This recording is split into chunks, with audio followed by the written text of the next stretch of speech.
welcome back to another She Budgets YouTube video. For those of you who don't know who I am, my name is Sarah and I love all things budgeting, planning and personal finance. So in today's video, we are going to be doing our third pay budget sheet for September. So let's get started. Okay, so just before I do jump into our pay budget sheet for third one for September, I just want to quickly go over, so these are our new budget planners. They have just been released. They are now available to purchase on our website. They come in 5 different cover designs. So this one is the island and they come in 4 other options. So if you are wanting one, jump onto our website. Thank you to all those that have already purchased one. I've been blown away once again by all your support, so thank you so much. If you're wanting to see a flip through of these budget planners, there's I think the previous video, you'll see I do a flip through of what's inside these budget planners. So go and jump over to that video if you'd want to check that out. So let's get started with our pay budget sheet. I'll just zoom you in a little so you can see. So for this pay period, it is covering the 18th to the 24th of September. Colin and I both get paid weekly, so we do these once a week. I have had requests from people to do ones like someone gets, so do some examples of someone who gets paid like monthly and another person, their partner gets paid fortnightly. So I'm going to be doing that. I'll probably be filming those in October at some stage. So keep an eye out for those as well. If you're wanting me to do an example of a certain one, please put a comment below and I'll make sure I can get around to doing that for you, because it is good to see examples of how it can work for your individualized pays and how you get paid, because everyone gets paid differently. So Colin and I get paid weekly, so I do these once a week. So for this week, Colin got $1,830. And I got $1,166. So my income, I work part-time, and then I also take a small percentage each week from She Budgets depending on the sales.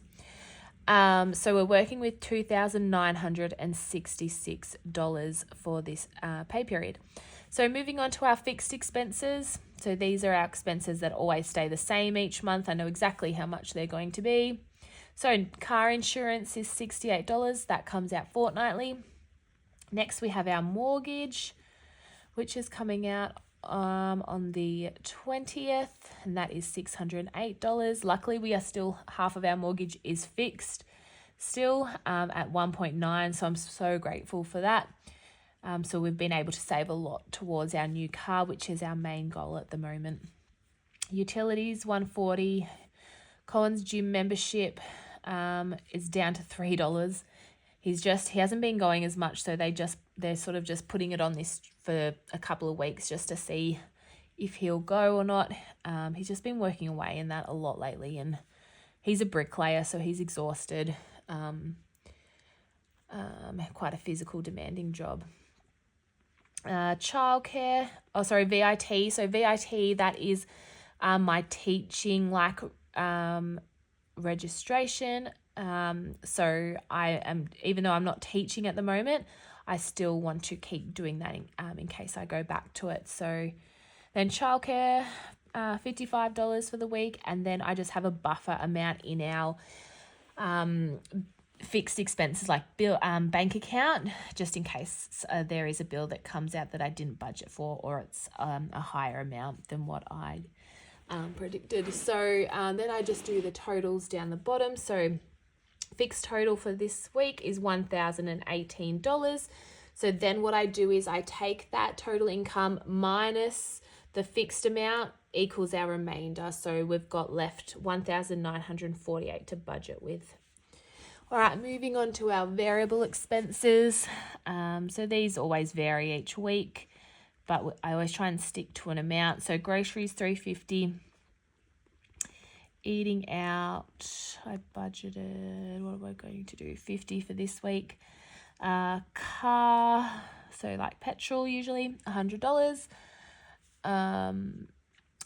Both the boys get a little bit of splurge money. This goes towards like clothes or toys or haircuts for them. So it just builds up, and whenever they need things, we can get it out of there. Colin and I also both get $100 each a week to spend on what we like. So our total variable expenses is $740. So then we take this remainder, $1,948 minus $740, leaves us with $1,208. All right, we'll flip you over. Now moving on to our sinking funds. So if you're not sure what sinking funds are, they're just small savings goals that you put a bit of money aside each week or pay period to save up for a certain goal. So I'll quickly go and fill in all of our sinking funds that we're currently saving for. I do have more information on sinking funds on my Instagram and Facebook if you did want to check it out.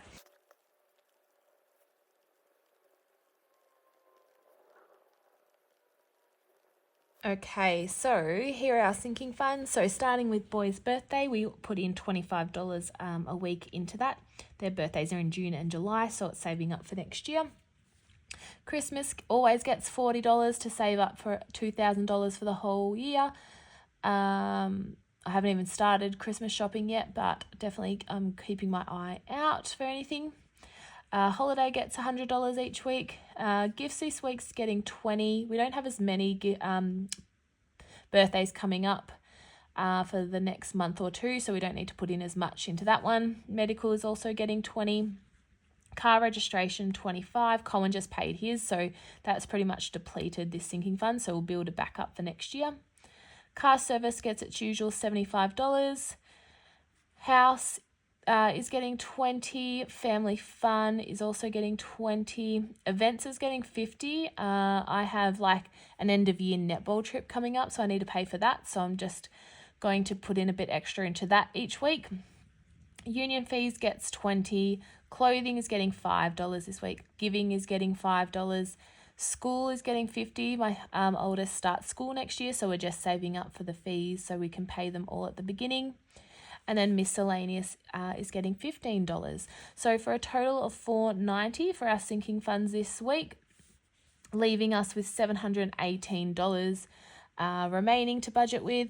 So I like to call this box leftover. Other people have more sinking funds they need to use. Other people don't use it. You can use it however you like.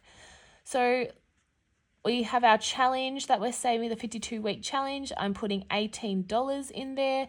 And then our main saving goal, just any leftover money goes straight to this. So our new car, which should be arriving November, December, we're putting in $700 that's left over into that. So that leaves us with $0, and that's why it's called a zero-based budget. So that is our third pay budget sheet for September. If you have any questions about it, please leave them below. But like I said before, if you have a certain pay period that you or you and your partner get paid and you'd like me to do an example of how I would do it using the budget planner, please leave it below and I'll make sure to start doing those in October. If you are wanting one of these, jump on our website. We are starting to get low in certain covers. Definitely, what have been the two? The maize, like the blue with the pattern, has been the most popular, followed by navy. That has been another popular one by you all. But yeah, thank you so much for watching this video, and I'll see you in the next one. Bye.